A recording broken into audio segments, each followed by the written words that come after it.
Hi, you're listening to the Full Stack Educator Podcast. We provide relevant resources to new and aspiring independent school leaders to help you grow, succeed at work, and have a positive impact on the lives of students. I'm Michael. And I'm Matt. On this podcast, we have insightful conversations with leaders from across all areas of independent school education. Matt, how are you? I'm good. How are you, Michael? I am, I don't know how I am. I think I'm okay. It's been a very weird, very weird week. The day we're recording this is just a couple days after the insurrection at the Capitol. And, things are still a little uncertain. And this episode won't air until maybe 2 weeks later from the date we're recording it. So, but as of right now, it's a pretty traumatic and weird time, and especially for educators, which is, I think, what we want to talk about before the episode starts today.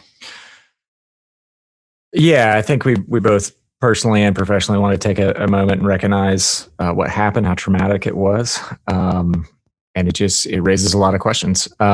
We are very interested to know, for any of you listeners who are in the classroom, how you have worked with the students in your care to help them think through this and process the traumatic events that they saw unfolding. We would love to know, there's just so many questions, we would love to know how we teach history, especially after 2020 and going into the first part of this year. How we look back, with ideas like critical race theory and critical theory in general of examining history that way. What is the future of curriculum? How do we interpret the events now in light of the past? So hopefully in the coming months, we will have some episodes about that. Please feel free to drop us a line. We would love to hear from you, to know how you've helped your kids, or your thoughts on how this impacts the world of education over the next few months. You can reach us at fullstackeducator@gmail.com. Did I get that right? That's absolutely right. And from an administrative perspective, I think we're also, really curious about how division heads and heads of school are also supporting faculty through this. So you've got the teachers working with students, but then you also have, school leaders working to support teachers. We have counselors in schools. So from whatever positionality you're in, we'd love to know, what you've seen and what you've experienced. Yeah, as well as the multiple stakeholders in an independent school community. We have donors, we have parents, we have grandparents, we have, in some cases, churches that are connected. And these are divided times. In an age, how do we balance, how do we manage bring a community together of stakeholders in an age of division and even misinformation? That's the big question. So this is kind of a more serious intro than we normally do, but I think the times warrant it. Michael, why don't you tell us about our guest for this episode? Our guest today is Dr. Todd Wass. As an expert in design thinking, problem-based learning, school innovation, and curriculum and instruction, Todd uses his skills to teach design thinking and project-based learning to novice learners while pushing the boundaries of what is possible in education. Todd has 17 years of independent school experience as a middle school teacher, department head, and coach. In his current role at the children's school, Todd has helped to create the middle grades program, developed immersive project-based learning for curriculum, created community partnerships, and the capstone for the 8th grade, social entrepreneurship. Todd has presented at regional, national, and international conferences on current trends in curriculum and instruction, design thinking, problem and project-based learning, and student-centered learning.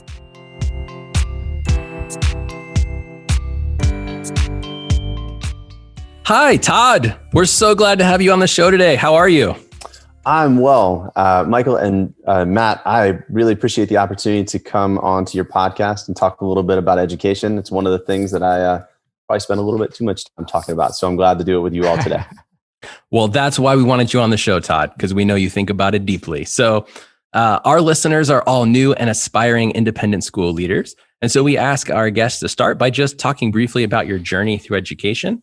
everyone's journey looks different, and it's great for people to hear about the different paths folks have taken. Sure.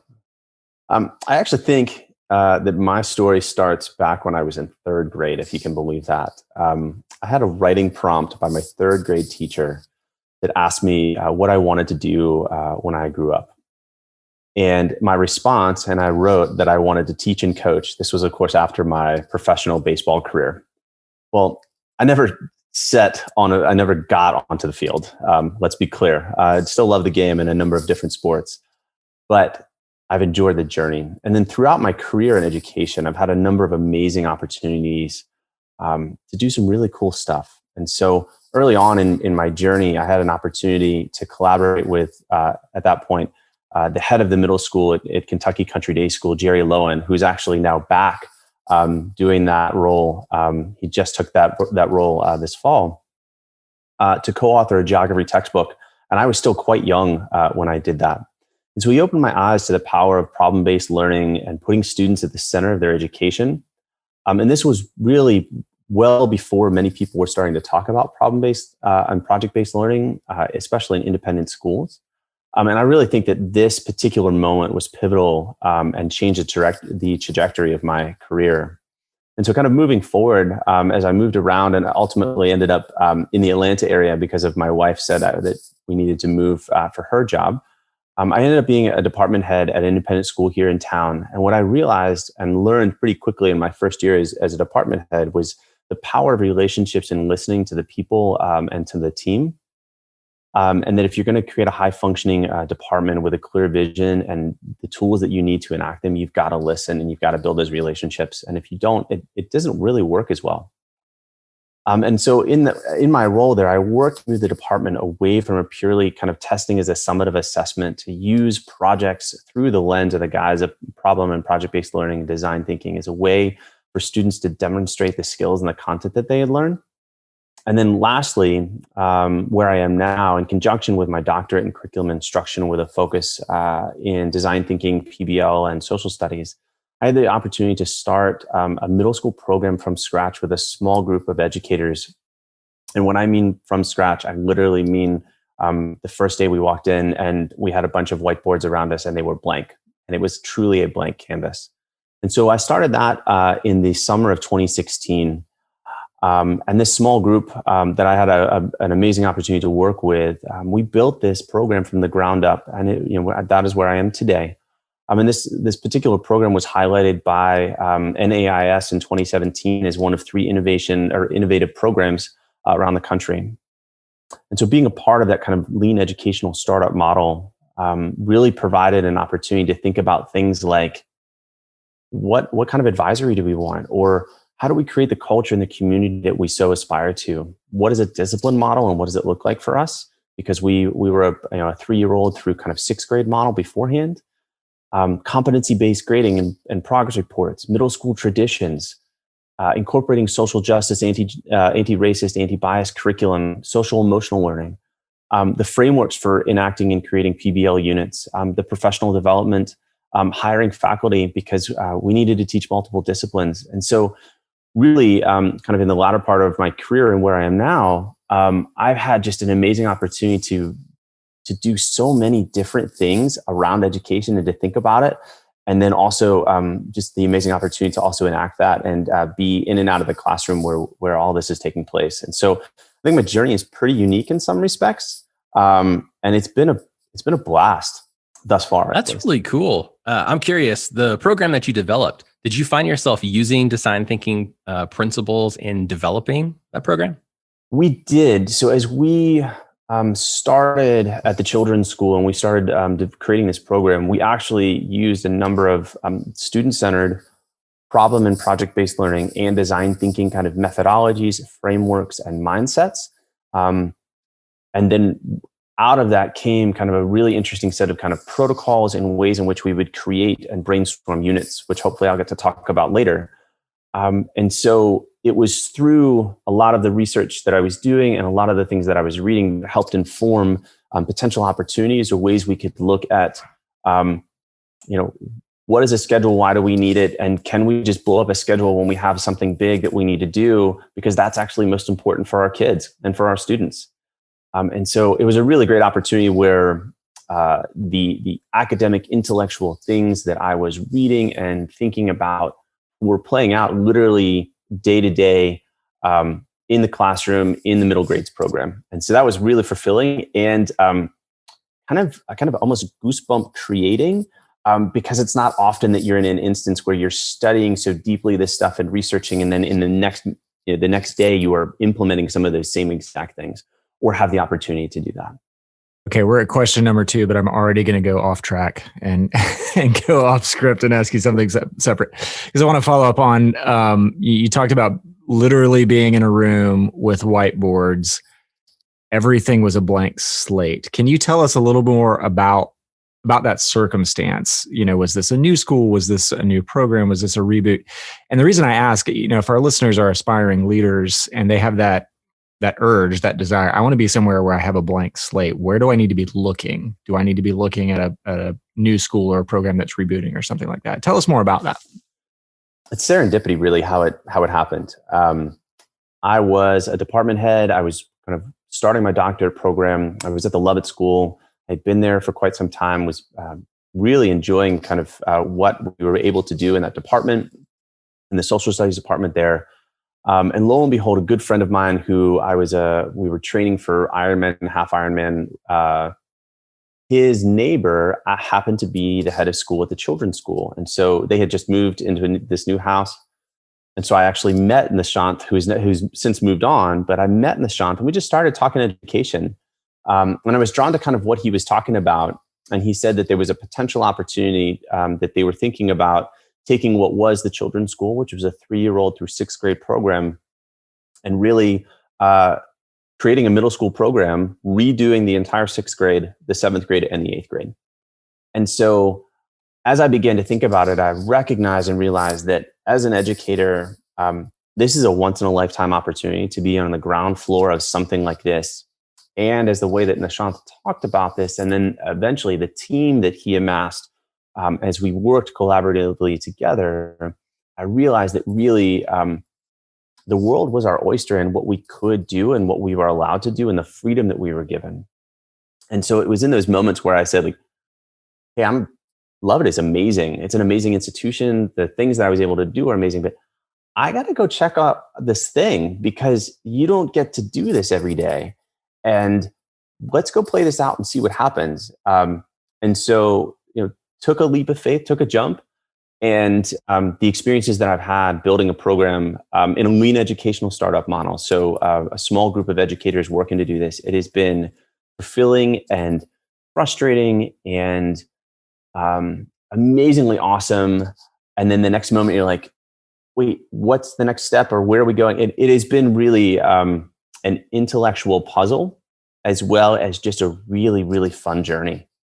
All right, back to the script. So, all right. So Todd, you are very much an expert in design thinking and project-based learning. And those are terms that get thrown around a whole lot these days. And there are many different variations. People mean different things when they say them, depending on where they at and what they're planning to do in their classrooms. But as an expert, you've spent a considerable amount of time studying these, implementing these concepts. Talk to us about how you conceptualize project-based learning and design thinking, and tell us why they're important. Sure. I think first and foremost, when we talk about some of these terms, and educators are great about creating jargon. And for people, it means, for one person, it might mean something very different than another. So I'm glad the opportunity to kind of define what we're talking about when we talk about problem-based learning, project-based learning, design thinking, and so on. And so the way that I kind of frame all of this is that there is in the center of it, in the kind of the bigger scheme, conceptually speaking, is student-centered learning. And then inside of that is problem-based learning. Inside of that is actually a component which is project-based learning. And then kind of inside or next to kind of that project-based learning area is or could be design thinking. And so in my research, actually, that's how I kind of defined and housed those. Now, to actually define them, and so I define problem-based learning, and notice I'm using problem-based learning, not project-based learning, because I see project-based learning as part of problem-based learning. And so PBL for me is defined as an approach that it consists of the following 6 characteristics, and I'm pulling from Leary and his colleagues here. That it is problem-focused, that it is student-centered, it is self-directed, self-reflected, and teachers act as facilitators as they work with the collaborative groups. And so kind of those are the kind of 6 things in which I use to help define what PBL is. And now when we get to design thinking, I'm gonna try not to geek out or nerd out too much in some of this stuff, but bear with me if I do here. That is no problem. Yeah.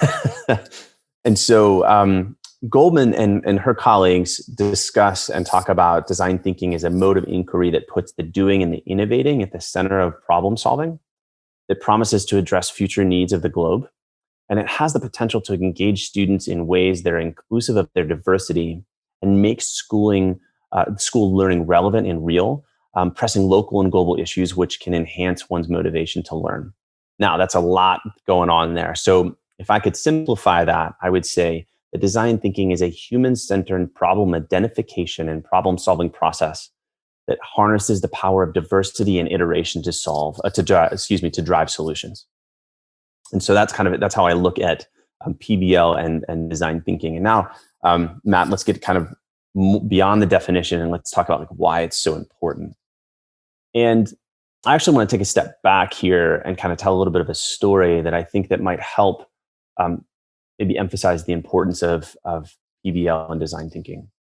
So obviously we're in 2020, almost out of 2020, and hopefully we never have a repeat of 2020 with COVID and this pandemic ever again. Right. But as we were working in the summer, putting together our health and safety protocols at the children's school and thinking about, are we coming back? Should we come back? Is it going to be safe? We just, the senior leadership and administration decided we're going to do in-person education. And if parents aren't comfortable, we'll have a virtual option as well. And so we have been in person since August.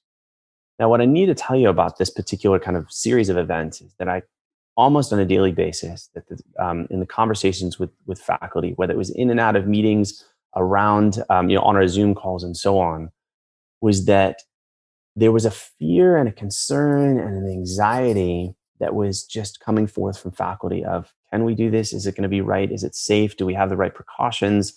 What happens if we get COVID? What happens if our students get COVID?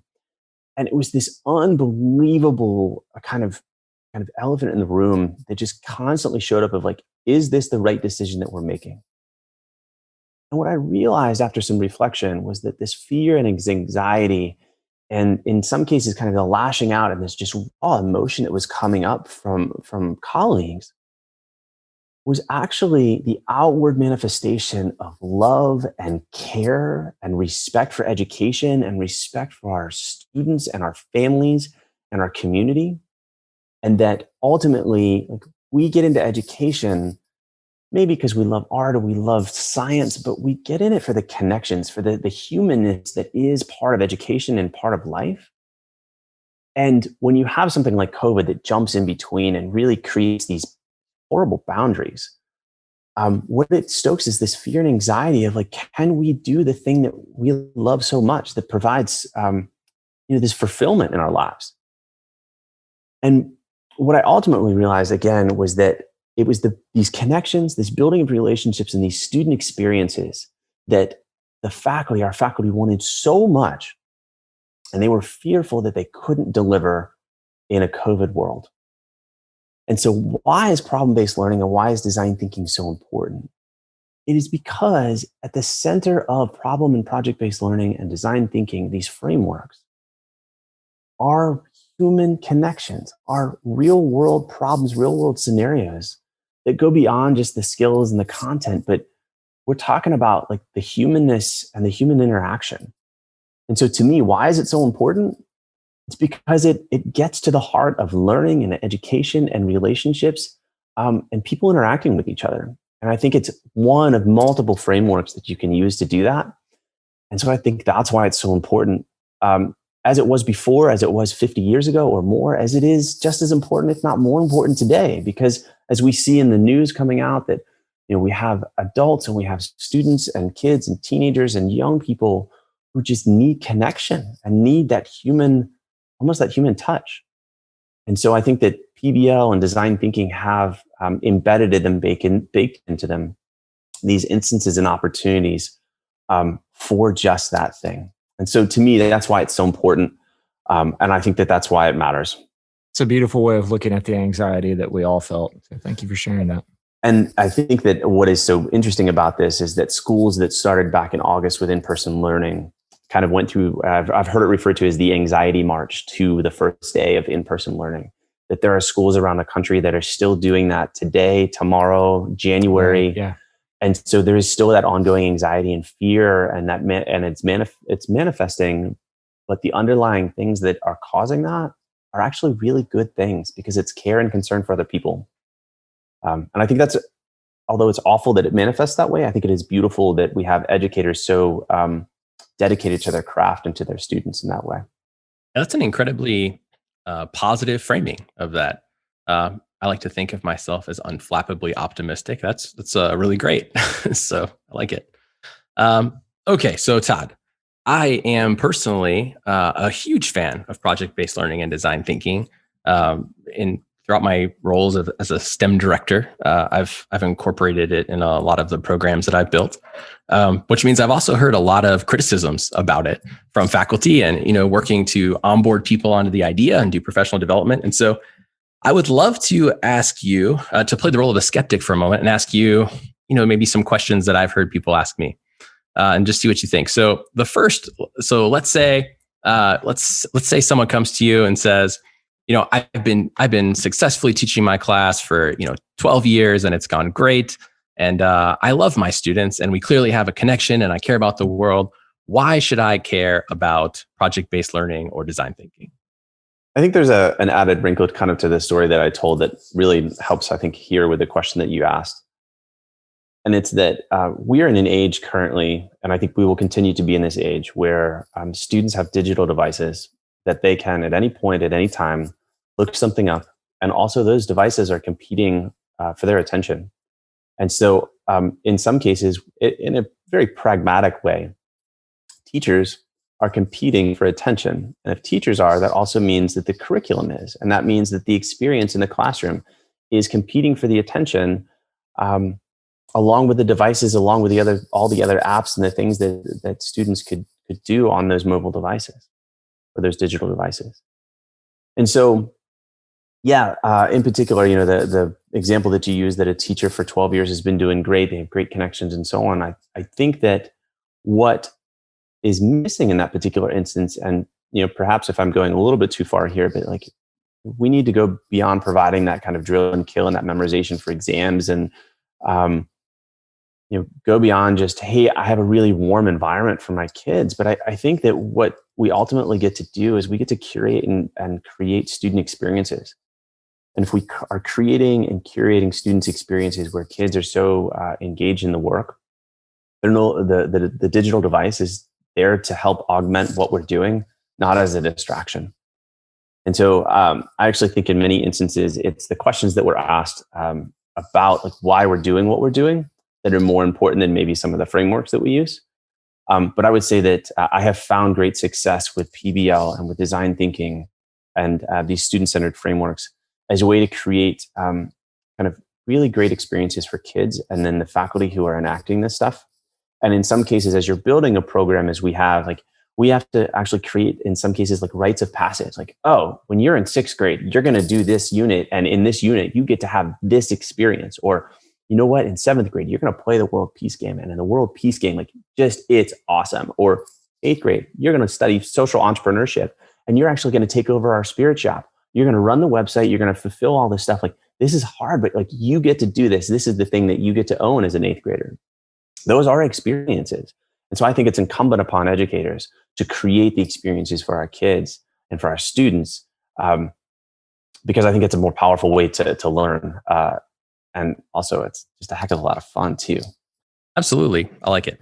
So Like I said, I'm a big fan of PBL and design thinking, and I've written a bit about research. I was curious what research is out there that maybe critiques design thinking and project-based learning. And what I found in my research was that the two biggest critiques that I found most compelling, although I ultimately disagree with them, but the two biggest critiques I found most compelling were one, that the cognitive load that's placed on students when they're in sort of ambiguous or amorphous situations, where they're having to generate their own questions and then create their own learning strategies and collect their own resources, is so large that they actually are able to absorb less information. That's one critique that's been pretty well documented in the research. And then another one is that students are less able to place their learning in the bins that we traditionally recognize. So for instance, a student in a PBL classroom has a harder time saying when they learned X or when they learned Y.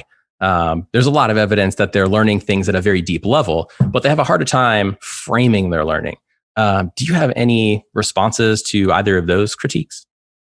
I do, and I think I want to take the first one up first, and I'm going to attempt not to be very flippant here in my response. Is it that important? And so it's more of a question. Is it that important that a student can say, I did science today, when we all know on the back end that they engaged in the world around them as a scientist and were conducting and executing experiments? Now, for parents, like, that's important, and I understand that. But I think as educators, if we have crafted and curated such experiences where the kids are actually looking at the world as a scientist, and they may not be able yet to say, like, I did science today, that's a really great opportunity for us to just close the loop there. But I would say that that's better than, oh yeah, I sat in science class today and we had to do a lab and it's due Thursday. One of those is they were so engaged in what they were doing that they didn't realize that they were doing science. The other one is like, I got to do this lab and I got to turn it in Thursday because I just got to get through it. I find that one of those is more appealing than the other. Yeah, I think that makes a lot of sense. Prior to education, I worked as a research scientist, and I never came home and said I did science today. I always came home thinking, wow, I faced some really ambiguous problems that I had to wrap my head around. So yeah, I think I buy that. What about the other critique? I think the cognitive load are like so many things going on. And I think this actually plays into kind of some of the common objections towards PBL and design thinking, that it's too hard, that we don't have the time, that, how do we teach this? And we, teach the stuff that we have to do in the textbook and our standards. And, this is just another new fad and it will fade away quickly, right? We've heard all of those. There's also a separate set of research, and this comes out of the PBL, the problem-based learning world, where it says like that when you are involved in kind of ill-structured and these wicked problems, and you are engaged in such a way that your learning is deeper and better, and yes, there's some ambiguity and you're not always sure where to go, but there's actually a way to solve that particular problem that can ease and lessen that, as you referred to it, as the cognitive load. And it actually is something that if it is not, if it's a certain set of scaffolds, I refer to them as distributed scaffolds. If those are not part of either PBL or design thinking, there's a pretty good chance that we might be doing lip service to the work instead of really getting in and doing a great service for our students. And so one of the ways in which you can kind of ease and or kind of adjust that cognitive load is by providing the right kind or the right different sets of scaffolds to help this work. And so I particularly like this idea of distributed scaffolds. And I can talk a little bit about that if you'd like me to, because I think that it is helpful when people are thinking about like, how do I as an educator or as a leader or as an administrator navigate this when there's so much ambiguity and there's so much flexibility and so much gray space to help navigate myself, let alone the students who are involved in this. And so I think one of the easiest and one of the best ways is through a suite of tools, which I would refer to as distributed scaffolding. Yeah, I think that's I think that's really compelling. I mean, I think that at the end of the day, when I think about even my own children, I'd rather them come out of school being able to solve ill-structured problems and find constructive ways to deal with their cognitive load productively than come out being able to say, you know, I learned X, Y, and Z today. And I know that because I was told I'm learning X, Y, and Z today, and it was really easy to do, right? So I think that's interesting. That's great. So let me ask you another question. I gave you some of the critiques that I've heard and that I've read about, but what are some common objections that you hear towards PBL and design thinking, and how do you respond to those? Oftentimes I hear, "Oh, this is just a new fad. This is just a new innovation that a small group of people. It's a pet project. We can give some lip service to it, but I'm not going to put any time or effort into it." Or when some people begin to get into it, they go, "This is really hard. How do you navigate teaching academic skills with subject-specific content, with the fact that in some cases we have either grade school or teenage kids, right? And there's a whole separate set of issues that come along with that, with time and so on. What you're asking us to do is really, really complex. And I think the beauty of PBL and design thinking, and the way that the research that I've done, is that actually there's ways to simplify this whole process so that inevitably the classroom slows down a little bit, and the gray space or the areas where we don't have the answers become really great learning opportunities, and not moments that we fear, but moments that we embrace.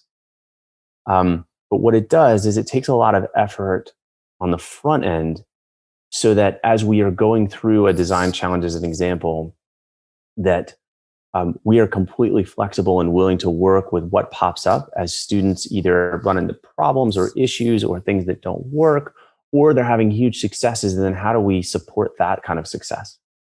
As I like to use Wiggins and McTighe, the backwards design so often, I think that is just incredibly important, along with a set of scaffolds that we use, along with mindset. And how do you teach the mindset of being a design thinker? And I think it goes along with how you build the design challenge up, especially when we have people who are not design thinkers, let alone some of the teachers who are trying to teach this or incorporate in their classroom are not design thinkers. So how do you create opportunities that are welcoming and opening, instead of, if you don't do this right, you're going to fail? So Matt mentioned a moment ago that PBL and design thinking are terms that are thrown around a whole lot now. And I'm sure you've run into people who claim to be PBL or design thinking experts or implemented in their classrooms. And you look and you think, oh my gosh, this is not a great situation. What are some warning signs for an underdeveloped conceptualization of either of these two frameworks? Yeah, so actually first, I think what is unfortunate in some of those moments is that either experts or teacher leaders or department heads or senior leadership in those moments miss an opportunity to support and compassionately embrace that teacher who's like, look what I'm doing, look at this amazing stuff with PBL or design thinking. And you have to remember, as I do often, is that we're all on a journey of exploration and learning, and we are continuing, at least I hope, continuing to kind of craft our skills and what we can do and what's possible. And so just because something is either innate or we see the pitfalls of something, or something comes so easy for us, we also forget the years and the months and the heartache and the frustration that we went through to get where we are today. And so while some teachers are like, hey, look what I'm doing, and you go, oh, maybe that's not quite PBL or design thinking, I think that's an opportunity actually for growth, and growth in such an amazing way, instead of a kind of turning our back and go oh, bless their heart. They think they're doing the thing and they're not. And so I often find that is a missed opportunity for leaders to coach and converse, and to really hone in and work on how do we take what you have and just blow the doors off, not in a that we're going to start all over again, but blow the doors off, and that everything is possible from this moment forward. And I think it's actually a mindset of, and so I think first and foremost, we have to look at that as leaders of, finding moments where we can say, this is amazing. Now, what are your next steps? Where are you headed? Because I love what you're doing. because eventually, on their journey, they're going to get there. So how do we help them get to where they need to go?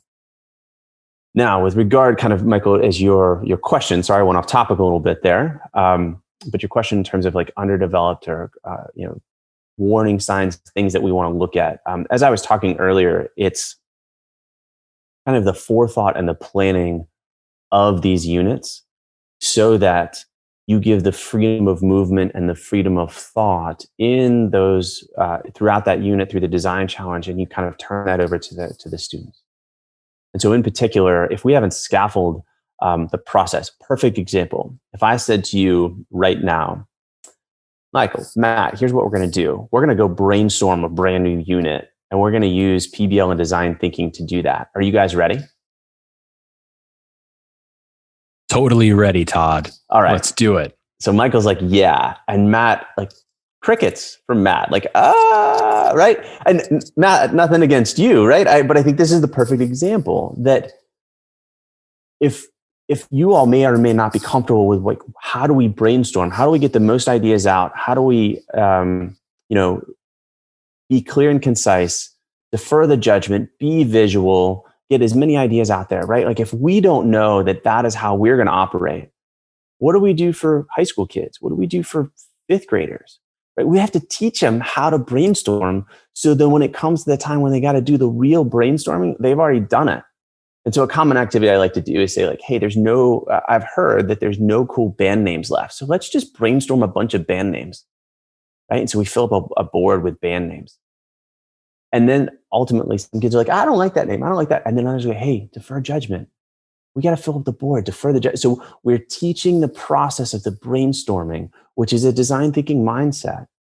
But we've got to do it in a way that's approachable, that we can have some fun with, so that when we get to where it, quote, really matters, that they've done it, they've experienced it, they're comfortable with it, and they're also comfortable with saying, hey, you didn't follow the brainstorming protocols.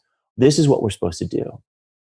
And so that is one way in which you embed activities into a design challenge to teach the design thinking process along with actually doing the challenge itself. And so another perfect example in this particular instance is ultimately at the end of these units, there's some type of outward facing show of something, right? Our final product. And oftentimes there's a presentation that goes along with it.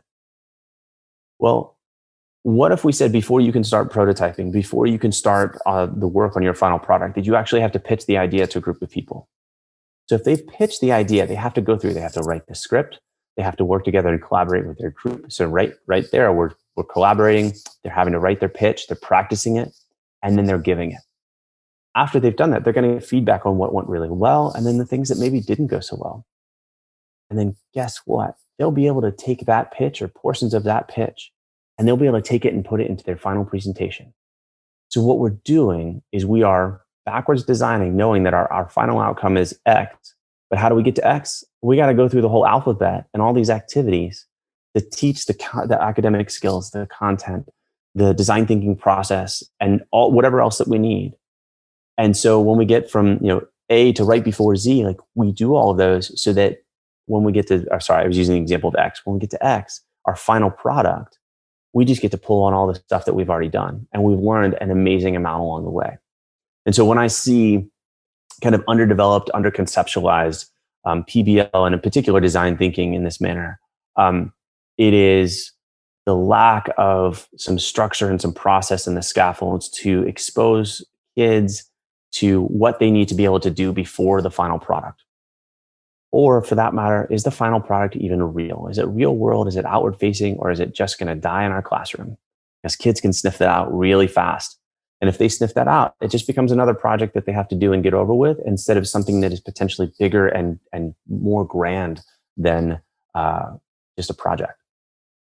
Two things that stand out to me from what you said are, one, that a lot of what you just said also is just great practice for leading teams in general, as an adult also, right? Feedback, super important. Having a clear goal.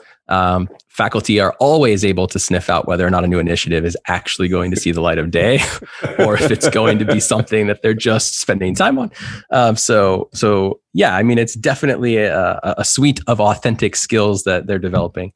And then I really like how you framed watching someone maybe with an underdeveloped conceptualization of PBL, coming at that from a coaching perspective. I think that's really, really important. The fact that there's already clear buy-in, so don't waste it, right? That's great. Right. And I liken it to, how many times have you heard the story of a young child saying like, I really loved art, or I really loved a sport, or I really loved social studies. And then I had this teacher who just told me I couldn't do it. Or I really loved math, but I had a teacher who said like, you'll never get at math because for whatever reason. And then I just walked away from it. And so I think that's the same kind of analogy that we can use as we see teachers who are experimenting and trying things, is that while they're not children, we still have the opportunity to coddle and help and support that faculty member as they continue to grow in their journey, because we're all on journeys. And what's better than having a bunch of people that are in your corner and on your support staff as you go through your journey. So when you hit bumps along the way, you can call people and say, hey, I'm really struggling with this. What do you think? Or hey, I had this really great moment today. I want to share it with you because I know that you've been thinking about it and you've helped me so much. So I want you to know how much I appreciate you. Right? Those are just great moments. Let's talk through some scenarios. So we're going to ask you some questions about 3 different levels of school leadership. And we're going to start with head of school. So let's say Pam is a head of school and believes that the school needs to move towards implementing PBL and or design thinking. What is step 1? For me, step 1 is probably multiple conversations and a number of questions. And for me, they're conceptual and they're broad, and they start at 50,000 feet or 100,000 feet up in the air. And then we gradually work our way down to that granular ground level. And as a design thinker and someone who kind of, the mindset of a design thinker, the conversations and the questions that I'm going to be asking this head of school is that I want them to hopefully identify like why they are initially wanting to use problem-based learning, project-based learning, student-centered learning to begin with. What are they trying to solve? And in doing so, we're also going to be looking kind of a systems thinking approach here, because I want to know kind of the events which have caused them to think that this is what they want to do. But I also want to understand the patterns and the trends that are going on in the school community and the underlying structures that exist. And then ultimately, we want to find and we want to get down to kind of the root cause of the issues at the bottom of this, so that is what you want to do, this action that you could potentially be taking, which in some cases is small, in some cases could be enormously big in terms of changing almost an entire academic program. That is an overhaul. That is an unbelievable undertaking. Like, what's the motivation behind all this? Because when we begin to figure this out and we listen to what the head of school is really thinking, what we can do is create kind of a journey map, right? Very design thinking. I don't know if you all are familiar with this, but it's such a great way to get out on paper the things that the people, the user in this case, is thinking about, what they need, what they're talking about. Because right, if we figure out what their needs are, we have a much better opportunity to help provide a potential solution. And so there's some questions that I might ask in this to kind of get things started. And so one of them is like, how does PBL and design thinking, or any of these, how do they fit into the vision, the mission of the school, and what you've been asked to do by the board, right? Because ultimately they're employed by the board, and then the head of school employs kind of the school. And so what has the board said to you that has caused you to say, this is something that I want to do? Because that's important, right? And then, what kind of impact is this going to have on the students and the faculty? What kind of an impact do you think it's going to have, right? So then we can start talking about impact and intent here. And then oftentimes, and this is very pragmatic, is as we go to different independent schools' websites, you often see something like a portrait of a graduate. And then you also see like, hey, here's where our kids go to college, or here's where our kids, after they graduate in 8th grade, they go to high school, and so on. So how is this thing, right? We're using PBL or design thinking, but you could really put anything in here. Say, how is this thing, this new initiative, or this that you're interested in doing, how is it going to help fulfill the portrait of a graduate that you advertise on your website? How is the thing that you think that you're going to have people do going to help so that parents go, yeah, I want to pay money for my child to go to school here and to have this experience. I think through those conversations, what you end up coming up with is a really good sense of the motivations why and the potential feasibility of the initiative itself. Yeah, I liked how you you kind of drilled this down to the stakeholder level, right? The kids, the faculty, the board, the parents. But I want to press this a little bit further. And you mentioned parents. How are they literally going to buy into this? And this is the $6 million question. How do you sell this? And in our scenario here, Pam is making a change, right? So you've got two sets of parents. You've got the parent whose child has been at this school for 3 years and is about to graduate, and then you've got the prospective parent. How do you sell that idea? So I think that the way that I sell the idea is actually, I'm not going to sell the idea. And I know that sounds counterintuitive, but here's what I would do. Here's what I do instead. All too often we hear about the new innovation, the new program, the new thing that's going to just change. It's going to make everything better. Name the thing, name all the great things that come along with it. I often think because many of the parents had a more traditional educational experience, that there is an anxiety and a fear of, hey, that sounds really cool. Just don't have my child go through that, because I need them to be successful. I need them to graduate, and I need them to move on and continue climbing the ladder, right? Right. So what I turn to is stories. Why talk about innovation when we can talk about stories? Because if all of a sudden we have a bunch of stories that our students can tell, or people can help our students tell about what they've done, how they've done it, and how amazing that experience is, and what they've learned from it, and what they're going to do with what they've learned, or the skills, the content, you name it. That is a story that resonates, because you can weave through that the narrative of, hey, not only do we cover our math and our language arts and our specialists or our Spanish, but look at the other things that they are able to do. And so I actually think of it as tell the story of the thing that you're doing without just calling it a new innovation or a new thing. Because frankly, PBL and design thinking have been around for longer than all of us have been in education. And so it's not new. It's just, for some, it seems new. But let's tell the story, because I think the stories are so provocative and so good that parents go, I want my child to have that experience. And so maybe that's not the $6 million answer to your question, but it might be a different way to think about how do we, if we're going to enact such an initiative, how do we get it out there to parents without saying it's just this new thing that we're going to try or that we're going to do? Seems like there's a lot of wisdom in that. I think research shows, I think this is relatively old research, but maybe 10, 12 years ago, they did some studies that showed that parents of independent school students, they claim they want innovation, but they don't want innovation for their children, because the cost of failure, right, if you're trying something new, is pretty steep. So the schools that seem to be able to sell it the best, even though you said you don't like the idea of selling it, are the ones that take the narrative approach, which frankly is the most popular sort of form of marketing right now anyway, right? Like the whole idea of narrative-based marketing. So I think that makes a lot of sense. Yeah, would it be correct to say, if I'm hearing you right, Todd, that you're kind of removing the jargon out of this a little bit too?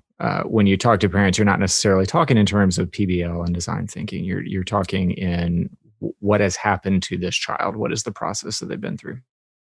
Exactly. There's kind of a number of ways in which you can, I think you can codify that, and I refer to these as we aspire, and we aspire greatly to do this really amazing stuff. We want to stay away from bless your heart moments. And I'll explain.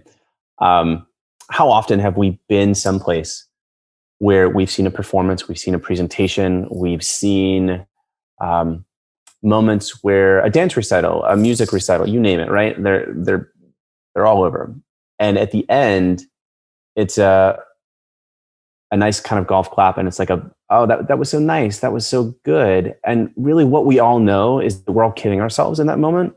And if we were real about it, we would say like, hey, that was good, that was cool, But and so I think what we can look at in these stories and in whether PBL and design thinking is actually a success is when someone says, there's no way a fill in the blank, right? A junior was able to do that. There's no way a third grader was able to do that. There's no way an eighth grader was able to do that. Wait, I have adults that work for me that don't do some of those things, right? That's a success, right? So our aim, our goal is to have those moments, because that's when people are they're telling you, and they're not going to come out and say like what you've done is amazing, but when they say like, look at what these kids are doing, there's no way that they're just this old and they can do this. Like, that is proof that this type of education, this type of experience is really, really amazing and really, really good.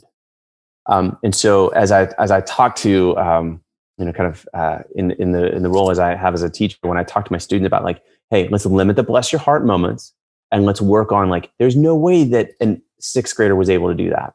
And the kids start to own that, and they'll even start talking to each other like, hey, now we got to fix this. No bless your heart moments. Let's move. We got to be better. And so I think that's a really interesting way to look at it. But it is also a way that which we can immediately tell towards the end when we're getting feedback from people where if we've hit the mark or not, and whether what we've done has been a success without someone ever coming up and saying, hey, this is really successful. So we have to glean that information out. And so that's one of the ways in which I try to help our students, our faculty. And all right, let's move to scenario number 2. We're going to narrow our focus a little bit.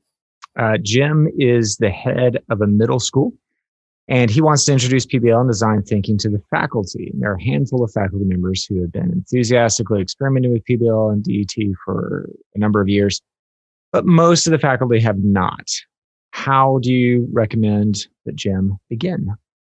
I think first and foremost, just like Pam in the previous example, I think we start big, broad, high level questions, figure out the needs, figure out the motivations behind. And then, sometimes we figure out whether this is actually the right next step. I can remember probably maybe 7, 8 years ago, I was hired to come do some professional development and consult with a middle school. And the division head was really interested in moving towards problem and project-based learning and design thinking. And upon conversation, what we recognized was that as amazing as that opportunity would be, and I agreed that that could be a next step, that was not the step that needed to happen at that moment. And then actually something very, very simple needed to happen. It was to open up the lines of communication amongst faculty. And so something like a critical friends group, which created an intentional place for collaboration, was needed first before even moving towards a more student-centered approach to learning and the curriculum itself. And so ultimately, you find that information when you start to have the conversations with a person who's interested in this, and you get to understand a little bit more about the school's culture and what they're doing, what they're not doing, and so on. And so I think you start there. So whether you're head of school, whether you're a division head, I think that's where you start. And so you seek out people that are willing to engage in that conversation with you and ask some really good, hard questions, but then also get a really good sense of some need finding of what's possible and what needs to happen next. And so let's say that in this particular case, Jim's like, nope, we're going to do it. We've got some faculty who are on it. They're really excited about it and they've had some success. And we want for other faculty to take this on, how long is this going to take? Right. I mean, that's one of the things that we always ask about. We always think about when we're talking about, change.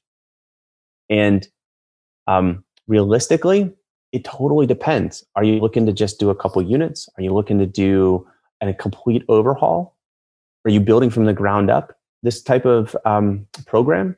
And so, we're 5 years in at the children's school. And I would say just about now, I feel that we have had enough successes and enough grade levels, and our graduates are being successful and they move on, that we can say that what we have is actually really, really working well. Now, I would have said that from the beginning because I just wholeheartedly believed in what we were doing, but we also have now a track record that suggests that that's the case. One of the things that I would ask Jim, as I would ask anyone who's in a leadership position thinking about this, is How many initiatives have you started or have you done during your tenure? How many have you started this year? Also, whether you like it or not, people and schools and outside constituents or outside people outside of the community will know what's most important by where this school or where this division puts its time, money, effort, and resources. What kind of time, money, effort, and resources are you going to put into this change or building this program? And if they say, well, we'll just see what happens and we'll run with it, like that may not be the recipe for success in this moment. But if they say, no, we have an opportunity, like we're going to find the right PD, and PD, not all PD is the same, and that's probably a separate time, separate podcast conversation. But finding the right PD, finding the amount of time and the money that is needed, not only for things like how do you 3D print stuff, or do we have the infrastructure? Do we have the right digital devices? What about all the prototyping supplies? What about any PD that we have to travel for, and so on? Or how do we bring in subs if we need a day where the team can just meet up, right? And so you'll find out very quickly what kind of initiative this is based on the time, money, and effort and resources that are going to be devoted to this. And so I would say somewhere between the 5 and 7 years, I think is kind of realistic, depending on how big of an overhaul this is. If it's a pretty big overhaul, even with a standing kind of infrastructure or starting from new, I think you're looking at that. If you're looking for something smaller, you could see it much, much sooner than that. And then I think that what needs to happen to be successful in these moments, so what Jim needs to do as a leader here is that he's actually got to just give the support and the freedom for the faculty to dream big and execute on their plans. Be a sounding board, be a champion, be a questioner. Know when the faculty needs self-care and where they've gone so hard, they've driven themselves so hard that they need just to step back for a second. Also know when you need to get out of the way because the team is so high functioning that they've got it. So that is really important. I think that also reminding the faculty, reminding each other of baby steps. We have huge successes. We have things that don't go well. And it takes time to build these academic programs and to make change. But it's such a rewarding experience, not only for faculty, but for students and for the leadership. Just to kind of as an anecdotal story, I can remember back in 2016, our first unit that we ever did, we decided that we were going to give the unit 2 weeks and see where we were. Right? We're starting a brand new program on our first unit. We said we're going to give it 2 weeks. It's crazy. And we said we're going to come back together in 2 weeks and we're going to decide whether what we're doing is on track, whether we think that this is going to work, or whether we need to go to plan B. We come back together in 2 weeks and we go, I think we're onto something. So we extend it. It becomes 4 weeks. We extend it. It ends up becoming about a 9-week unit. And our head of school and some other leadership come in and say, all right, that was amazing. That was so good. Our kids are so excited. The parents are amazed with what happened. All right, well, that's cool. That is a great first step. And we said, nope, we've got this. We've got 3 more of these that we're going to do this year. And, we had the ability, and we were given the freedom to try stuff that we weren't sure was going to work. So we could fail and fail forward. We were given the freedom to say, you know what, then following year, we tried something. And in the middle of the unit, we said, you know what, this isn't working. And we called our assistant head of school and we said, hey, look, this is a train wreck that is going to happen. And we either need to get off or there's going to be some carnage. So we got to get off. And so we came up with a plan and we diverted, and it actually worked out well. But we had the wherewithal and we had the freedom to say, you know what we're trying is not working. And so I think it's important for Jim or any other leader to not only provide that support, but that freedom to do that. And then probably a common misstep here, which I think happens all too often if you have a small group of faculty who have started something and they're kind of the early adapters and they've been really successful with it. And then leadership says, hey, we want everybody to start this. And the people who haven't adapted go, oh, here we go again. I'm getting dragged along. Oh, look at the people who are early adapters. They're the golden kids. They're being treated well. Look all the things they get to do. And so what I think is important in these moments is to actually level the playing field. And here is some suggestions on how to make that happen. I think one, and first and foremost, is that you need to either create, if you don't already have them, and get buy-in for a set of community norms. And I know this sounds a little maybe counterintuitive, but you need a set of community norms so that the adults know how to interact with each other when things aren't going incredibly well. Because if you don't, oftentimes we kind of turn into kids, and we get a little territorial, or we don't like someone on the way they said something when we don't know that they had a really bad morning because they spilled coffee, or right. There's all these number of things that happen in our daily life, and so through creating community norms, what it allows us to do is it allows us to be open, authentic, and honest with each other and how we work with each other. So I think first and foremost is a set of community norms there.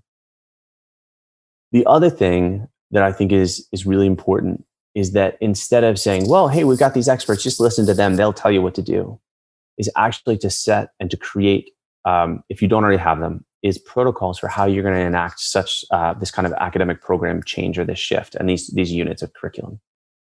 And because what you do in these moments is, as you create this protocol, is that you get everybody at the table and everybody now has a voice. So it's not the haves and the have-nots, but it's everyone together. And what you do is you then go back and you'll use like the D schools brainstorming rules, so that we're going for max number of ideas. We're deferring that judgment. We want to get it down on paper as soon as possible. We want to be visual and so on. And so now all of a sudden, what we've done is we've amassed this amazing opportunity in this unit, and we've tapped on the expertise of every single person in the room. And no one's person's voice is any stronger or any more important than anyone else's, because we're all in this together. And what it shows the faculty in those moments is that my strengths and your strengths and your strengths help to counteract all of our weaknesses. And together we're better and we're stronger. And now we take these amazing ideas that we've come up with. And now what we can do is the people who are actually going to enact that, they have so much that they can pull from, that they actually have to start taking away these ideas to get down to what they can fit into a unit of study. And then the cool part happens. Because someone's like, hey, wait, I remember that science lab that you said would fit into this particular unit. Hey, I think it would fit in here in this thing that we do, for our high schoolers or for our eighth graders. And I really like that book. Wait, what was the name of that novel? Oh yeah, that had some really great kind of anti-bias and some anti-racist stuff in there. Like, let's jump on that. Like, oh, we can use that in this unit. And now all of a sudden you created this team that is highly collaborative simply by incorporating two things. Now, it's not as easy as it sounds. I understand that. But the community norms at first on how we're going to handle, how we're going to work with each other, and then a protocol so that we all are on the same page with how we're going to do the work that we need to do. And through these things, you end up coming up with amazing opportunities for the faculty, which then in turn creates amazing opportunities and experiences for the students who get to experience the curriculum in those units that are created. And so if I were Jim, those are kind of some things that I would suggest that he really focus in on, that I think would pay huge dividends as he is helping to build and create or overhaul this academic program. Okay, our last scenario, we're going to zoom into the classroom level. We've got Dwight, who is a third grade teacher in a lower school. And he just attended a conference and got really excited about PBL and design thinking, and he wants to give it a try. He's got a unit coming up in a month that he thinks is going to be perfect. What is step one? I think step one for him is to, again, start small, but aspire to be grand. So that unit's coming up in a month. And as we look small but aspire to be grand, what we then start with is, what is the outward facing, the end of the unit? What does that look like? If we can verbalize it, if we can visualize what it might look like. And I'm not talking about the very specific thing. Like, what overall do we think it's going to be, right? Because student choice needs to be in this. What happens in this moment, so we're using backwards design, then what we can do is then you begin to backtrack from there and figure out, if I want the students here by this date, what do they need to have done, experienced, learned, participated in, so that they can be successful? Because if you don't build that in, then we get another bless your heart moment. But we can actually work against those. And the way you do that is by kind of working backwards in that plan. And then I think that the other thing is that, like, we have to recognize that in many cases our students aren't design thinkers, right? Like they don't know the first thing about brainstorming or prototyping or presenting. So we got to bake all that stuff in. And then I think also more importantly, as I mentioned earlier, this idea is like the outward facing project has got to be real world, and it's got to be bigger than your classroom. And the reason why is because kids will sense out the inauthenticity if it's not. And one of the things that I found in my research that's so important is that if there is a real world facing component to the work that you do and that the students are doing, that actually drives their engagement, their interest, and their willingness to forge ahead into the unknown when they're not sure what to do next. And so that is actually an incredibly important component that I would tell Dwight that he needs to make sure that he's got before setting out and putting the unit into play. So Todd, lightning round time. I'm going to ask you 3 questions. You've got 60 seconds, okay? Per question. Okay. All right, question number 1. How do PBL and design thinking look different within lower, middle, and upper grades? You know what? I actually think I already addressed this, and I think there's a better question to ask. And I think it's to figure out whether your unit's been successful or not is when you have people say, "That's so amazing! I can't believe a sophomore did that." Hey, wait a second. I have people that work for me, or I have people that I work with that can't do the skills and the things that you just articulated to me. I think that is the moment of success, and that is more important. And actually one of the most important aspects, because it means that what's happened in the classroom is really, really amazing. So that I actually like to reframe that question instead of say, what does it look like? Because it can look different at any age level. And some 3rd graders are going to do amazing work that maybe 8th graders can't. So, and it depends. I think it's person and class and school dependent. It's a wonderful definition of success. I see an Instagram quote post coming. All right, question number 2. Are there specific topics, disciplines, or areas where PBL and design thinking work best? I actually think that at the heart of PBL and design thinking, that they are interdisciplinary and transdisciplinary. And therefore, there is no one particular siloed subject area that works best. I actually think that you can incorporate, and if done properly, all of the aspects, all of the kind of subject levels can be brought into a design challenge to a PBL unit. And it's just talking about and brainstorming with amazing experts, your team, about how do we make it happen. All right, and final lightning round question: what are some common barriers to successfully implementing PBL and design thinking? I think I think I actually have touched on a lot of this in terms of like the common barriers and so on. And I think a lot of it is the freedom to try, the freedom to fail and fail forward. One of the other kind of barriers is that we don't think long enough ahead to get to the end to know where we might want to be, to then backtrack and figure out all the skills, the tools, and the activities that we need to do. So we don't scaffold the process, and then like 3/4 of the way through, everyone gets frustrated. They hit a level of fatigue, and then it doesn't work. And so I think it's actually kind of planning it all out, because then if things go awry in the middle of it, it's okay. We've already thought about most of it, and so now we're flexible. We just adjust. But if we haven't had that opportunity, when things go awry, because they do in this messy kind of space that we're in, it can be really disconcerting as a teacher, as a leader, as a faculty member, and as a student for that matter. Okay, so let's talk about innovation in general for a second. Design thinking and problem-based learning are actually quite old. Are they innovative? So I think I've kind of touched on this just a little bit earlier. But for me, innovation oftentimes is the way when I see people hear the word innovation, it is a very polarizing word. People either love it or they hate it. And ultimately, like in that moment, you've either excited people or you've turned them completely off. And so I actually had an administrator one time when I was much younger in my in my career say, like, "Why, Todd, you're asking for all this technology. Why do you need it? When really some of the best learning and education can happen with a pencil and a pen, a pencil and a piece of paper," which I think is true. And so for me, it's not innovation that drives the work that I do. It's actually creating the connections with faculty and the students, and creating student experience where students become so engaged with the work that they're doing that they literally lose track of time. And they engage in this thing that I love to talk about, which is hard fun, where they are literally in and out of the phases of what Dewey calls equilibrium and disequilibrium, where they are kind of learning and not learning and reconciling these new adventures that they've been on.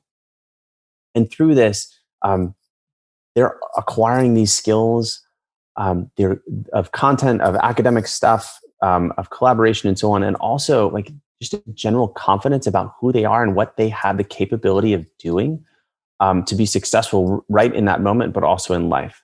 And so maybe for some people call this innovation. I simply call it creating experiences and creating the connections with individuals and humans to make this stuff happen. There are so many opportunities out there for aspiring leaders. There are, certifications. There are grad programs. There's workshops. There's so much out there. What do you feel like the independent school community needs from the next generation of leaders, and what advice do you have for aspiring leaders? What should they be focused on right now? I think first and foremost is it's actually twofold. It is either, if you're at a school currently, is to know that school and to know like what they're doing, their mission, their vision, and then how is that the kind of school that you want to be at or that you want to lead at. And so there's an article that is actually quite old. It's from 1980, 1981, depending on which publication you look at. But it's Jean Anion, and it's called School Class and School Knowledge. And in particular, she talks about the different kind of types of schools that exist. And she talks about like the working class and a middle class school. She also talks about a professional kind of education and then like the elite education. And in many instances with independent schools, oftentimes there are elite institutions. And so what Anion suggested in elite institutions is that they're actually teaching that knowledge is power and how to control people, and that the status quo, because you're the people who are in power or your parents are, that is actually the thing that is most important. Whereas in the professional schools, it is actually much more about like thinking and the critical thought. And there's a bit more of kind of the emancipatory idea of education. And so I wouldn't go so far as to say like Freire in terms of like in that, but I believe that there's an emancipatory component here that is missing from some potentially elite schools. And so depending on the type of educator you are, how you want to lead, what you're interested in doing, I think you need to know the school that you're working at or the school that you want to be at, and also like how that aligns with you. Because if you don't know, you might find this amazing job and this job description and this experience, and then you get there and you go, but why am I not fulfilled by the thing I thought I was? And ultimately it's because of fit, and it's because maybe you didn't know what you wanted and needed from a school and from a community, or vice versa. Maybe they didn't know. But I think that that's really important. And so actually, that's one of the things that I would encourage a lot of people to read, because I think it's pretty thought-provoking. Even though old, I still think it is incredibly relevant today. And I think that ultimately, kind of the next generation of aspiring leaders, I do believe that there is going to be there already are grand conversations, but I think it needs to continue and continue in a much more significant way than it is now. And I do see a trend in that way, that if we look at the genesis of independent schools across the country, that a vast majority of independent schools were created after 1954. So from the period of, Brown v. Board, 1954, and, let's say 1978 or so, many independent schools were created to extend the systems of racial oppressions that exist in this country. And I think that if aspiring school leaders are not willing to look at this, read about it, talk about it, converse about it, recognize when they have made missteps, and continue on their anti-racist journey, I think that independent schools, as we have all, I think, known and learned, is that independent schools, there's less pieces of the pie that go around these days, because there are less people, less parents who are willing to spend money on independent school education. And so I think it's important to stay relevant and to stay important. And I hope that other aspiring leaders are not only do they know that, but they are actually, in my hope, far beyond my own thinking, and that I get to learn from a bunch of people and how they're going to push independent schools to break down many of these systems of racial oppression that still exist. Well, Todd, this has been a fantastic conversation. And at the Full Stack Educator podcast, we always end by asking our guests the following 3 questions. What should people be reading? What should people be listening to? And how can people connect with you? Sure. So I mentioned one earlier, which is the Gene Anion School Class and School Knowledge. It's an oldie but a goodie. And I also think there's another one along with there, the Alan Glatthorn, which is called Aligning the Curriculum. And it talks about we need to be looking at what is the excluded curriculum, the recommended curriculum, the written curriculum, supported, tested, the hidden curriculum, what's not actually in there but is still being taught. So what is taught, what is learned, and in some cases, where are the holes and the gaps in the curriculum that need to be filled. And I think that's a pretty eye-opening experience as we look at what academic programs could be. I've been really into a lot of, based on what's happened in the current events over the summer, which is really a manifestation of a number of larger systemic issues in our country. I've been reading a lot of stuff from Kindy, so Stamped from the Beginning, and then he just came out recently with what I would recommend is a great book called Be Anti-Racist. And the reason why is that for many people, it is an opportunity to engage in a bunch of questions and to journal and to reflect. And so it provides a space to think about these things.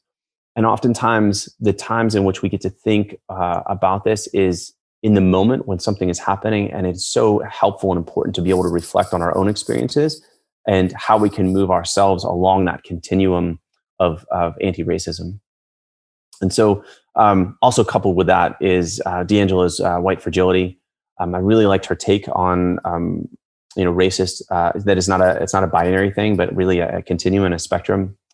And so as you couple a lot of this, you also, I think that aspiring leaders should be looking at the NAIS trend book, because there's some nuanced things that are coming up each and every year in what they put out, along with the current events, along with a number of other places that help provide kind of a better conceptual understanding of where schools might be going or where they've already been. And so I think that's really important as aspiring leaders, that we will be able to, as we kind of bring all these things together, I think we'll be able to have a better sense of maybe where we need to go. Regarding kind of design thinking, anything out of the D School, which is out of Stanford University, is a go-to. They just put out a yearbook, which is pretty fascinating. Harvard Business School has a 10 most reads on design thinking. And then if you're really into the problem-based and project-based learning world, and you really kind of want to nerd out on some academic stuff, there's the Interdisciplinary Journal of Problem-Based Learning, which is phenomenal. It is so good that when an article drops, I just read it right then. I'm so excited when they put stuff out because it is really, really good stuff. Really, really informative. What should I be listening to? Well, aside from your guys' podcast, I think one of the ones that I listen to pretty regularly, and it's because it provides a really great opportunity of current events, is the Planet Money podcast, because it involves kind of economics, globalization, along with a number of other really interesting topics that I think play into how we might create and curate better experiences for faculty, for our students, for our kids, for our community. And so kind of I guess the last question is how can you connect? So I am, email is great. I'm on LinkedIn. Those are probably the 2 best ways. I do a little social media, but it is not very prevalent. I generally consume more social media than I post. Maybe Michael can help me with that, as well as Matt, but I'd say probably the best way is LinkedIn and email. Awesome. Well, Todd, it has been so fun having you on the podcast today. I've learned a ton. You're a fount of knowledge with respect to PBL and design thinking, and I just really appreciate your time today. Well, I appreciate it. I had a great time talking with you guys. I really appreciated the questions. They were really thought-provoking, and I enjoyed hanging out with you guys at the podcast. Thank you for listening to the Full Stack Educator Podcast. We hope that today's conversation helped you grow as an independent school leader. Be sure to check out our show notes for links to resources mentioned in the podcast. If you enjoyed this podcast, please subscribe, rate it, leave a review, and share it with a friend. Episodes of this podcast are released bi-weekly. You can follow and engage with Matt McGee and Michael Amusio on LinkedIn.